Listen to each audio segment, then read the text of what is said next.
Welcome to Admin Tips.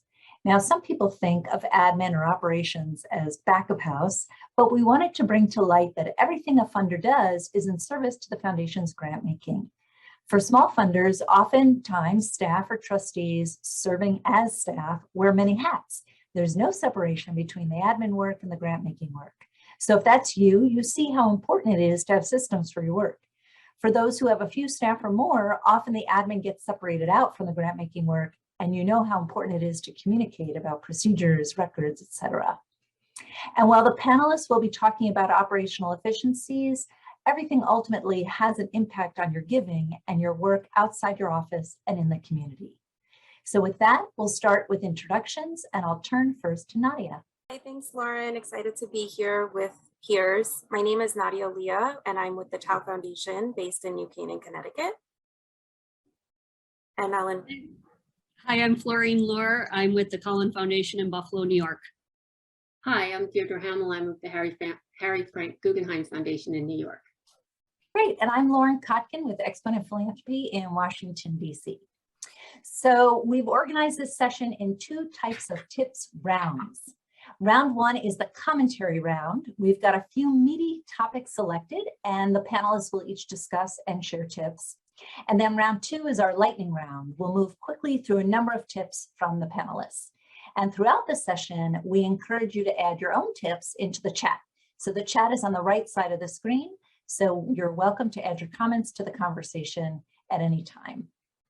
I'm the moderator and timekeeper, so when the speakers see me hold up this yellow card, that means to wrap up their thoughts so we can keep it moving and get to our tips. So now we move to the first topic in the commentary round. So this topic is bylaws, policies, and procedures. And Deirdre, we'll start with you. Great, thanks, Lauren. So basically, I think the bylaws are a section of foundation work that tends to be forgotten, but it is crucial to review it every, I'd say, 3 to 5 years. We're actually in the process of reviewing ours right now. They are the main governance of an organization, and I think there's probably 6 reasons to review them. One is to ensure legal compliance with applicable state and federal laws. The second is to ensure legal compliance of internal governance practices. The third is to ensure presence of sound governance practices and to remove unsound practices. Just as a note on this, our bylaws were written many, many years ago, and the legalese in them is often difficult for myself and our board members to understand. So we're now in the process of reviewing them, getting them up to date, removing a lot of the jargon that just doesn't make any sense anymore. The fourth item is to move certain provisions to review your certain policy documents or to separate them. So not everything has to be in the bylaws, but if you have bylaws that then refer to, say, a committee charter or to a committee composition, so that you then can analyze and look at other aspects of your organization. One of the most important things is to educate the board. The board needs to know what their responsibilities are, what a quorum is, how do we elect our officers, how do we elect directors, how do we get rid of officers, how do we get rid of directors. And then it's also to guide the board in its meeting and its requirements. Now, that being said, in conjunction with bylaws, I think bylaws need to also bring into play policies and procedures, and policies and procedures need to be reviewed on a regular basis, especially after, say, a major transition within staff changes or, say, a pandemic. It's caused us to look very, very closely at our operations and how we're doing things. And our part of our audit every year, auditors every year want to look at our policies and procedures. And so it's a good practice for us in-house to just re-examine what we do, how we do it. Is it the best way? Should we be changing it? And we've gone through a major overhaul with that in our foundation as a result of the recent pandemic. Should I keep going? Yeah. So in terms of, like, there was questions about remote payments. I think one of the things to think about is reviewing policies and procedures is to streamline various procedures within house. We're working remotely currently. We will probably remain working remotely for a good period of time. So that's enabled us to look at our ACH payments and to work with our accounting software to streamline our payments, to streamline our vendors, to streamline all of our contracting, even our grants contracting and our vendor contracting. So it's been a major revamping, I think, for us, and it's been crucial. And it's a lot of people will think, you're a staff of 4. Why do you have to do this? Everybody knows what everybody does, but as it turns out, not everybody knows what everyone does, maybe on a daily basis. It tends to get, program goes and does their thing, and at my foundation, which I'm sure is so common for most of us, we handle everything but program. And so program just kind of takes us for granted, lets us know that we're there, we're operating, we're going to get things done, but it helps for them to know what we do exactly on a day-to-day basis. And it just, to open up the communications between departments can go a long way in the strength and the success of the foundation. Deidre, that's so insightful. I think the other piece is what I have understood as I've been working with the bylaws and articles of incorporation. Those documents allow us to determine who has authority and who has control. Yes. And going back to programs or roles at an organization, when you're onboarding new stuff, which we'll talk about later, new staff, which we'll talk about later, that also kind of helps explain what authority and control do you have, and then versus what influence does staff have, because ultimately the board is the fiduciary. They're responsible for how we operate.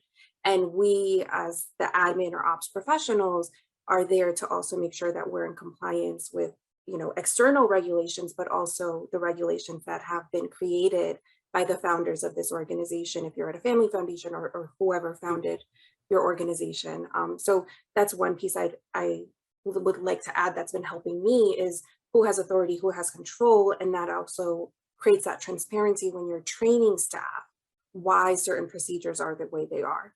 We have an executive committee which can approve discretionary grants when the board is not in session, right? And then that explains why we have to, add a week or two just to get the executive committee to meet in order for us to make this rapid grant. I don't know if Lorraine, you have anything to add? I do. I think the bylaws were something that immediately when the pandemic set upon us, that probably most foundation leaders took a very close look at them. I better check the bylaws. Things are changing quickly. So for us, that one of those things that we looked at, and it is separated out, Deirdre, as you had suggested, is the internal financial controls. So for example, how much can I sign for a check? I did a lot of running around to my trustees' driveways, meeting them with masks, in the 20-degree weather during the pandemic, because I only had the authority to sign checks up to $2,500. We did revise them so that I could at least sign checks up to $10,000. And we kept that, but just so I could pay the rent and I didn't have to constantly be doing that type of thing. So I would say Deirdre's point about everything doesn't have to be in your bylaws, but there are other internal controls and documents that are really important here and that you revisit them. Another one that's often in the bylaws, or is always in the bylaws, is what constitutes a meeting, right? Is that only in person? Is that phone? Is that Zoom, etc.? So we were fortunate that it did have, any sort of teleelectronic, it had the right language, but that is certainly something that I immediately checked on. We're having our first board meeting by Zoom. And my board is made up of 4 attorneys. So they are sticklers for that, and they probably did the same thing.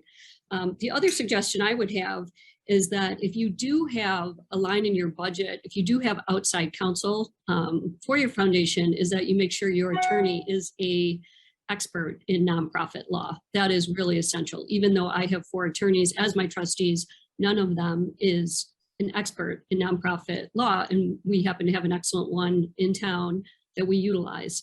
If you don't have that budget in your, that line in your budget, I would suggest perhaps you have a board seat, you're trying to fill it with an attorney, maybe you can make sure that you get someone. Because there are a lot of nuances. I know I have learned a ton from just working with our attorney. I always like to think I'm his paralegal, but that's a really important area of expertise to make sure you have covered either as a board of trustee member or even as an outside counsel. It doesn't have to be a huge budget line, but just somebody that you can regularly bring these questions to. That would be what I would add to Nadia and Deirdre's points. And Florian, on the heels of that is also, if you're going to encourage an outside counsel, always guess what the budget is up front. Yeah. Always work. I mean, like you said, I've learned a great deal. You know, you would think law, well, law is all encompassing. I think I have an employment lawyer here. I have a bylaws lawyer here. I have a grant specialist. So there's particular niches within non-for-profit, and you really do need to make sure that you're doing everything properly. And we had an instance where we were going to work on our grant procedures, and we went to our legal counsel in that area, and I said, please, you know, provide a budget. And the budget came back extremely high. So we then put that on a back, excuse me, we put that on a back burner, and we focused on our employee handbook and our bylaws this year. So budget is key. Budget is very key. Thank you. And our next topic is cyber, all cybersecurity, internet, et cetera. So Nadia, we start with you. Oh my God, World Wide Web, it's so broad, right? What do we want to, when you're thinking of cybersecurity, you know, most of us are either working remotely or thinking of going back to the office, and already back in the office. The Tau Foundation, we're in a hybrid situation right now. And, you know, thinking through what does cybersecurity look like? How do we protect ourselves? How do we protect our team? And the scope, kind of to what Deirdre's point is it can be so broad, right? We don't know what we don't know. The reality is there has been an increase in hacks. There has been an increase in cybersecurity threats. And when people see foundation, they see dollars. And that's something that's important to help your team understand, because ultimately what I've learned over the years is our people are the first line of defense, right? We can have all the firewalls in the world. We can have all the security and lock the house down. But if our people are not vigilant and they're not aware, how do we create this culture of training, but also awareness? And I think that's the first step, right? And that's the most important piece, because you can do it, you know, similar to culture, like you can train people, but it has to be ongoing learning. They are getting smarter. You know, we have seen some of our nonprofit partners, unfortunately, have been hacked, and it's a legitimate email that comes to our account. It passes our firewall because it's approved. And there's a malicious link on there that could lead to ransomware, that could lead to a Trojan, that could lead to someone in the background monitoring my emails or monitoring our director of finance or CEO's emails. And what does that mean? You know, and that's, you know, you don't want to be too scared. You want to be vigilant. And how do we create that culture? And I think it's something that is important to consider. If you're working with your board members, there are several board portals out there. You know, we would mail information to our board pre-COVID, right before 2019. We had actually moved to our new grant portal, and that's allowing us to share confidential information with our board as we're making decisions and also tracking those documents. So I think if you're going to think about, okay, cybersecurity, I need to do it. Where are your people at, right? What do they understand cybersecurity is? And you can bring in experts to just do a training, but making sure you also have someone on your team that's going to do that ongoing training. We have an IT managed service provider who is also working with us to make sure that the back end is very secure. And the biggest thing that I've learned is this is about risk, right? How comfortable is the board managing this risk? Because unfortunately, you have to make trade-offs. You have to balance the risk versus the benefit of collaborating in a remote world. And being comfortable with that, you do need that buy-in either from your chief executive officer or someone on your board to make sure that if we're going to go and prioritize flexibility, we are comfortable with that trade-off, or we need to find an alternative solution. Some organizations may say you have to use your personal computer because it's not in our budget for us to give you a device, and you're going to have to VPN. Well, that's going to create some lags in time and efficiency, right? And when you're working in that remote setting, being conscious and sensitive of that time, right? It's additional time that people didn't have to think about when they were in the office. The other thing is do a cybersecurity audit. And a lot of people, we're small teams, right? How do we even start a cybersecurity audit? Partner with your IT managed service provider if you're outsourcing. Most of them may be able to manage your devices, your warranties, who has what device, right? So that if you do have staff turnover, you're not thinking, oh, who's John Doe, Jane Doe's laptop from 5 years ago, we're gonna give it to this person, right? So try to start thinking of inventory as a device and then a user. And if you want to do a cybersecurity audit, investment managers or your accounting firm may offer this service. They care that we are protected. They care that we have those processes and systems in place. Some may offer it for free depending on your agreement, but other may offer it as a reduced fee option. And that's something that we've been exploring in the past year and working with them to kind of say, hey, we're getting alerts from our investment manager. This domain may be a risk. You should buy this domain because someone could use it and pretend to be the Tau Foundation. So I'll leave it there. And I don't know if Deidre and Florine want to add. I actually learned so much from you, Nadia, on this point.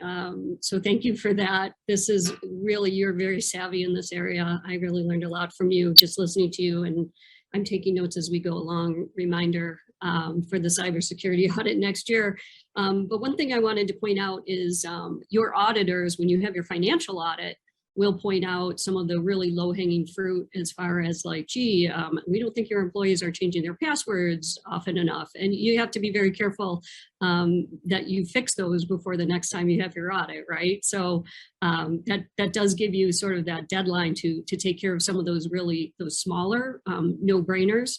But again, the things like the cybersecurity audit and working with your existing auditor, or in our case, we do have we have a consultant that does all of our technology for us. So they're a couple blocks away, and we know our guy. He comes in. I have his cell phone number. Text him when something goes wrong, and when we are fortunate, and then we have consistent service. He kind of knows the learning curve for each one of us, which mine is the greatest. I'll admit that, but it is great if you have a technology firm, a consultant. Again, I know I really depend as a small staff foundation on these consultants that we bring in for these types of things, and it's not overly expensive. It's very reasonable. You can shop it around, but we use our technology person to do some of the things that you're talking about, whether it be like who has what device, who's ready for an upgrade. If we go to purchase something, we always ask their opinion of it, and also security. And, even with our PEO this past year, they had a data breach, which was really scary because, they have all of our employees' data and whatnot, and they kept us in the loop on where they were with everything step by step. And that was very eye-opening, as well as your comments, Nadia. But this is obviously a very unglamorous part of running a foundation, admin and operations, but it's essential, especially it's just changing so fast that you really need to pay attention to it. And I want to add real quick, Deidre, look into your cybersecurity insurance and crime insurance, especially if staff, we've noticed we have some staff that has used this opportunity for hybrid to work out of state, go to other places, get an Airbnb and kind of be somewhere else for a week. And I think that's something to just be mindful of. And it's a good opportunity as you're preparing your budget. Can we get it? Some cyber insurance you can't even purchase if you don't have multi-factor authentication. Right. So have that conversation with your insurance broker. So sorry, I forgot that. No. Yeah. And I was going to add, I was going to definitely add the multi-factor and authentication. And also when in terms of cyber insurance, you really need to look at your operations. Do you take credit cards? Do you do fundraising? Do you what are your operations? And make sure that you're not just buying cyber insurance out of the box, that it's catering to your needs and what, God forbid, you should have an incident, that you would be covered. You just certainly don't want to pay for insurance that, one, you don't need, and two, that isn't going to provide you the necessary insurance. In terms of cybersecurity training, I think random testing of employees could be a great thing, both voicemail, because that's a new thing. I'm learning all sorts of new terms. There's whaling, which is, business email compromise, which actually personally happened to me. Then you've got phishing through emails, you've got SMS, text phishing, and voicemail. So you really have to make sure that your staff, I've attended, it feels like hundreds of seminars on cybersecurity, and I'm constantly providing my staff with all this information. And again, your staff of 4, but all it takes is one person. One person can get in and can wreak havoc on the foundation. Yeah, and we're using our staff meetings as places. We meet once a week during the because we're all in different places right now. And it's just a really quick reminder, right? And it's just those reminders, because that doesn't mean everyone on staff has to do a million seminars and trainings all the time. No, like, you're responsible for making sure you're on top of it, and then training your board and training your staff and just saying, hey, quick reminder, don't forget to be vigilant. This happened. And consider the confidentiality of the data you're collecting. To Deidre's point, if you're collecting financial information, talk to your insurance, to your lawyers. What liability and responsibility do you have if you are collecting bank and routing information? And that's going to open up a different conversation with your insurance broker or your IT people. We all have to work together. It's not siloed when you're thinking about this. So something to also consider. Thank you. And our last commentary round topic is about hiring. So starting with Florine this time. Hopefully none of you experienced this, but what happens when a key staff person leaves right during the pandemic? We are a newer foundation. We've been staffed up for 6 years, and November of this year, my office manager received a very attractive job offer that she was very passionate about, and so she took it. So that was sort of the icing on the COVID cake. And I learned the hard way what happens when a key staff person leaves. Again, small staff foundation, 4 people, which I know is actually a lot more than many of you here today. But this was the person who was our office manager, and she also did all the QuickBooks and basically made my life so easy. We were a great team. And fortunately, she did give me an extra week notice. So I had 3 weeks to basically learn everything she does. We started basically on, I said, can you do a 1-pager on everything checking account, everything investment advisor, everything investment committee? So I basically had her put together, let's say, like 10 1-pagers for the key functions that she served, so that I would always have that, right? So that being said, I went about hiring a new person, but I also decided that, my staff isn't necessarily working on firing on all cylinders. And I had in particular one staff member who I really wanted to give him another piece of work that our office manager had also done, which actually was a better fit with him. There were actually 2 pieces. So I say this because while it is always very sad when usually very sad when one of your coworkers leaves, team members leaves, sometimes it presents an opportunity. And sometimes you can use that opportunity to realign who does what in a not so, you don't have to tread lightly when you do that. Sometimes you have to do that, and it's hard because people take it personally or are upset about it. But I actually use it as an opportunity to take a person who was doing a lot of non-customer facing things, but whose strength that really is, and put a couple things on his plate.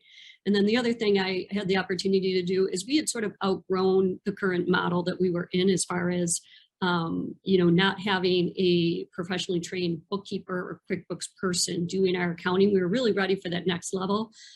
So I sort of realigned the who does what, and ended up hiring a consultant to come in 1 day a week and do our bookkeeping, taking that piece away from that office manager job, turning that job into more of an office coordinator, and using it more as almost like an admin, because I was finding that I myself was doing most of the admin work. Even though I'm the president of the organization, I was sort of picking up those little pieces. So I use it as an opportunity, but that leads you to, how do you go about remote hiring? I ended up using not a search firm, but I used Indeed, which has pluses and minuses. I had people totally overqualified applying, and I'm not the most savvy of users on that either. But that was a challenge, but I had phenomenal candidates, really, really great candidates.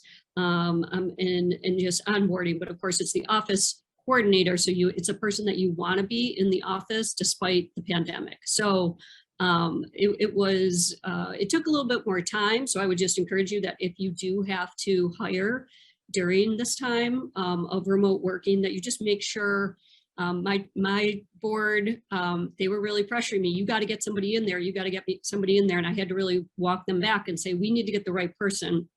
I need time to get to know these people. I can't have them in person, right? So during December and January, I'm doing interviews, and that was probably the worst time to be doing interviews. So I could not have those people in my office doing interviews. I needed that extra time to maybe have that extra call with them or Zoom or whatever, just to really kind of get to know them a little bit better, things you can't pick up if you're not in person. So I did fortunately get a fantastic person. The bonus is that she was coming from a place, it was actually one of our grantees, and she was a frontline worker, so she was even vaccinated. And not only was she able to come to the office regularly, but she was really wanted to, because she, for a variety of reasons, she's like, oh no, I'm looking forward to coming to the office. I like to be in the office. So that was a bonus. But the underlying theme that I think is important here is it is important, no matter how many times I put it on the back burner, geez, someday I should find out what it is Heather's collecting from all our investment statements, our office manager, pardon me, every month, to give to, to put into QuickBooks, or where these numbers are coming from, et cetera. It is important for you as the leader to take the time and understand what those functions are. You can only kick the can down the road for so long. So I would just encourage you, whether it be you that are sort of shadowing or just asking a couple questions, like, how do you do this again? And where do these numbers come from? Just don't put it off any longer than you really need to. That was something I learned about hiring in a pandemic. Everything worked out great, but it's going to take you more time to get the right person. I'll add to that too. When you talk about the right person, like DNA is very key in an office, especially in a small office of ours. We're staff of 4 again, and we're all together, and we sit on a Monday morning and we chat, and we know each other's families, and so it's very key to get work done that way. In terms of like knowing what people do, Florine, the duties matrix is a phenomenal task to go through. I will probably share that in the documents after this meeting, but to do a duties matrix in tune with policies and procedures review, so similar to what your office manager did, giving you 1-sheet papers of all those tasks, to sit down and to put pen to paper and write down even the simplest of steps would help people. Another thing I can offer is, to look to outsourcing when possible, to do like a third-party administrator for your 403B plan, which we recently did, to work with ways to streamline. We recently we have ADP for our payroll, and I worked with them in conjunction to simplify our workers' comp policies and to simplify our workers' comp audits at the end of the year. So just trying to look for ways that can simplify the day-to-day tasks and allow you to focus on sometimes the bigger pictures and the more important. Not to say that this isn't important, but sometimes bigger and better things. And again, it's just, knowing the staff and knowing who's responsible for what. One thing I would add is also, let's say an office manager left and she was the only one that knew all the passwords. What do you do? So we're in the process, or I'm in the process of trying to work with 1Password to get all of our passwords into one centralized location, so that, God forbid, if something was to happen, people would be able to get into our investments, get into our bank, get into all of our accounts to access that information. Deidre, that's so helpful. We're also looking at 1Password, and for those of you interested, 1Password isn't the only one, but they have vaults, so you can have your CEO own all of these passwords, right? Going back to security, and then share them with the people that have authority to log into these things. So going back to who has authority, who has control. I'm going to take a different approach with onboarding in a remote setting. I think we've done all of our interviews, most of them through Zoom, except for the last round, and I think it's really important to set expectations, right? Where are you located? Set expectations. When are we going to reopen? You need to come back to Connecticut, right? Maybe we're hiring you. It's a great opportunity to hire people out of state, but you want to make sure that they're going to come back, right? There's a lot of tax implications that we don't think about if you are now paying employees that are working in different states. So that's the other administrative burden that might come up that you're not considering.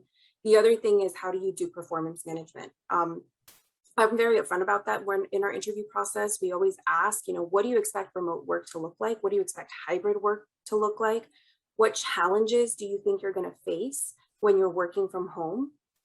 We've had people tell us we don't have a laptop. I have a huge family. From a diversity lens, right? You don't want to have that bias going in. So be very open-minded. We've learned that some people, younger people who just graduated college and are in junior roles, they may have younger siblings in the background also running. Just because they're single doesn't mean that they don't have young people or kids that they're helping manage, and kind of making sure you understand what your culture is like to manage that flexibility and create that, and over communicate. You cannot under communicate in a setting. We have to remember, I'm not at my office. I'm not at my desk. I can't have someone just pop in and ask me a question. So we're using Slack to do that right now, or you can use Zoom chat and just ask me a question. I'd rather you over communicate. And I find I meet with new employees way more than I did when I was onboarding them in the office. So make sure you have time for that. It's not like we're going to hire them and your time goes back to your own time. And be transparent about salary. I think it's really helpful to recruit and retain the right candidate by saying, here's what we offer if you're a junior person, if you're an assistant, a coordinator, an associate, a manager, director position, and make sure you also explain how dependent you are on technology or not. Some people are not tech patient. They are not comfortable with these new tools, and they may not have that learning mindset. So when you're interviewing, really think about, how do they adapt? How do they learn? Because realistically, we are relying on this technology more, and I don't see that going away. And if you're going to make an intentional effort to hire BIPOC, LGBTQIA+ people, we have a different set of challenges than the norm for philanthropy. It is a very privileged sector, and we don't have the same space. Maybe we don't have access to land, so we don't have access to internet. Do you offer stipends for your staff if they're using internet from home, or a stipend for using their cell phone because the office phone's being routed to their cell phone? Really think about this from an equitable point of view, because there are challenges. People are staying at home more if you are hybrid or working remote. And how do you identify gender pronouns? How do you make sure that those spaces are inclusive? The reality is the pandemic has highlighted all of the disparities that we know as funders have existed. And we also need to kind of think of, from a culture, like, I may not understand what some of my Black colleagues are going through, but I can create space or find space in other networks for them to have that affinity, because they have a different set of challenges and are going to see things like George Floyd's murder very different than my experience as a mixed race Latinx woman. So some food for thought if you are thinking of making an intentional DEI recruitment and retention effort, because it is very different than what I have found the standard to be in philanthropy. Great, thank you. That was our commentary round. We could have kept going with each one for a much longer time. Time is short. We've got about 10 minutes left and a whole bunch of topics. So we move on to the lightning round. I'm going to ask you to keep your responses just a minute. Quick, top of the mind, what are your thoughts? And then we'll wrap up. So I'm going to start with in the grant around application review and user friendliness, Florine. So again, we've been around for 6 years, and one of the things that we really try to do is be responsive to our grantees. And part of this is through our applications, right? Sometimes we got some feedback like, oh my gosh, that took me 6 hours to do that. It was so long. So I would just encourage everybody that before you start a cycle, like we do 2 open cycles every year, take the time, whether it be a month or 6 weeks out, to review your existing applications really carefully. And what you want to keep in mind is, gee, you're looking through the questions and some of them you're thinking to yourself, we don't even really, that's not really part of our rubric or what we make our decision on. If there are sort of fluff questions in there that you're no longer really interested in what the answers are, they aren't totally necessary, I would just suggest removing them. So I would just say take a really close look at your applications every round. And also know that if you're looking at them and you're going, you know, no one answers that question correctly, you might want to reach out to a couple grantees and say, you know, we're struggling with this. When you read this question, what do you think we're looking for? So don't be afraid to ask your grantees. They usually actually really appreciate that, to say, you know, we're trying to get, this is the answer we're looking for. We never seem to get it. And we get really, really good feedback from our grantees on like, well, I had no idea what you meant. You should word it this way. Or the other thing we've started doing is that we've just started giving an example in parentheses. For example, you know, X number of our trustees provide a financial gift, which equals 100%. Like, we just give them an example. This is what we're looking for. It can be short and sweet, but just take anything that's not clear, just take it out. And Nadia, we turn to you around flexibility with different right sizing your grants. Yeah, so right sizing your grants. Some of us have really broad missions, right? We may be funding social justice, grassroots organization on the ground, and we may be also giving grants to big endowments for higher education, medical research, those museums, bigger institutions, and those have very different processes. One has a lot of bureaucracy and the other one doesn't. So I would say those are the two extremes. So really think about, from an application point of view, do we need to ask the same questions or do we need a different form by the type of institution that we're working with or portfolio? 40% of grant application, there's a survey going around right now that grant applications share about 40% of questions in common across a sample size of foundations, right? That's a huge amount, right? So maybe there's 40% that we can get from other applications, but then what is specific for that portfolio? In terms of creating flexible procedures, we find, you know, challenge grants have different legal requirements. Capital grants, they have different requirements, they have different needs. So really think through in your process, do we need to have the process after the grant is awarded, or does that happen before the grant is awarded? What do we have to collect? And then that's going to give you that insight on how to design flexible process so that you can have broad grant making strategy. And Deirdre, we answered the question I was going to ask you. So I'm going to skip down to templates for correspondence.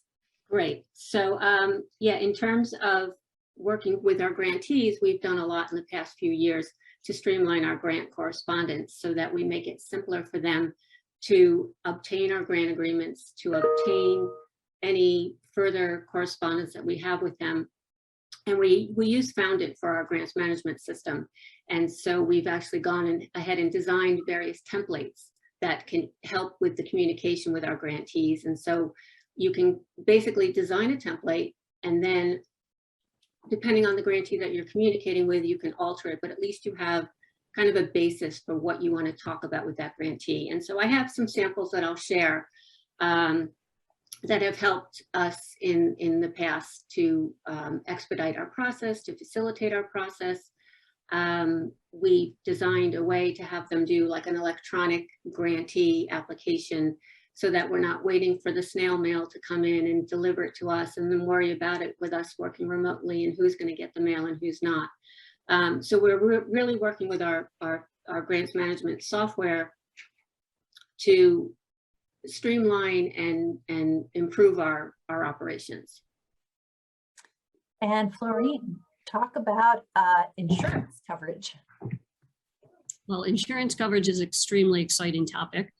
As we've touched on here, I encourage you, reach out to your, I'm doing this right now, reach out to your insurance broker and take a really close look. A couple of years have gone by, honestly, since we've looked at ours. And the question came up recently in our investment committee. We are going to onboard, we're going to bring on some new members. And somebody said, gee, again, I work for 4 attorneys. Gee, I wonder if the coverage extends to the ad hoc committee members. Well, gee, nobody seems to know the answer to that. So reach out to your insurance broker, examine your policy. In my case, I said to the 4 attorneys, gee, can someone help me with this? This is a perfect job for one of you to look at this. It will probably take you a fraction of the time it would take me to read it and understand it. I love how you delegate to your board, by the way. I'm just going to put, that's just such a great move. Absolutely, delegate. I mean, they love it. They feel flattered. Hey, sure, we'd love to help with that. Make them feel special. We do our thing. But I also have to say that until I met, I met Lauren and Deirdre and Nadia on our pre-call. I had never even thought of cybersecurity insurance.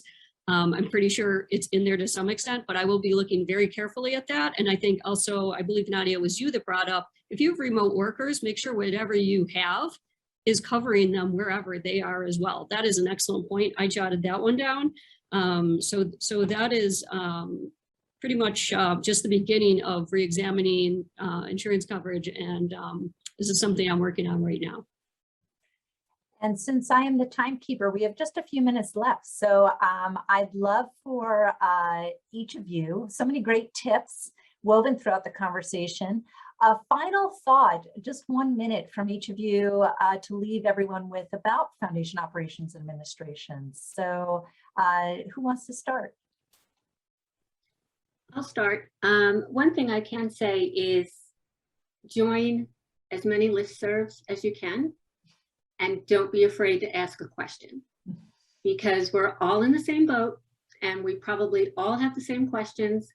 And I've found that by joining these listservs and going on the daily thread and to see what the questions are coming up, it helps me do my job better, and it helps me know what's on the minds of my peers. So something that I would have thought, oh, I don't have to worry about that, it's coming front and center, and I'm really starting to think about it. So. Great, Florine or Nadia? I'll go next. I would just like to give a plug for record keeping.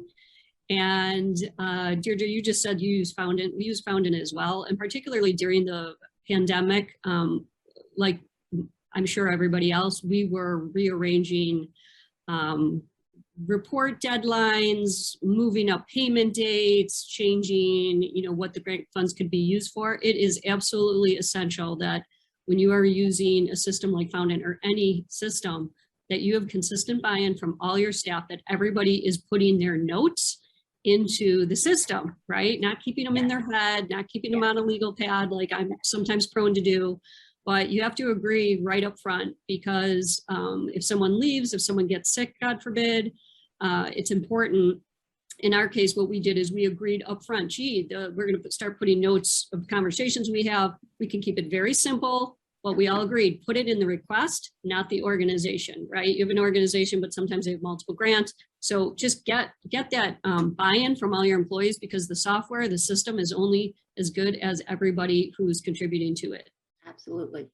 Absolutely. And Nadia, take us home. Yeah. Business continuity planning. It is ongoing. That's what Florine's touching on. That's what Deirdre's touching on. All of this, I think at the end of the day, as leaders, we're responsible to make sure that we can keep operating. None of this, like, yes, it's great. We make checks all the time to these amazing nonprofits and organizations and wonderful people doing really hard work. But none of that will happen if we can't pay the bills and we can't make checks, right? All the other stuff that comes in that, a lot of that is internal process. We actually have way more control over our processes outside of what our governance structure looks like, right? So really think about that. Use this time to be creative and innovate and cross-train. Florine's story, that is something that keeps me up at night, right? What happens if we're so small, we're small organizations, if someone does leave, what happens? So how do you continue operating? How do you make sure you can fill in those gaps? If someone gets really sick, we are in a pandemic, right? We don't know what we don't know, and it's a scary time. So how can we make sure that we not only take care of ourselves, but also take care of our team and allow the work of the organizations that we work for to keep happening, because it's great work and it's really necessary right now. Great. Thank you all so much. That wraps our session. Thank you all for joining us. We hope to see you in the video room for the after chat this afternoon. Bring your questions, bring your comments. Click the link below this window to complete your evaluation. Thank you, everyone. And we'll see you in the video chat later this afternoon.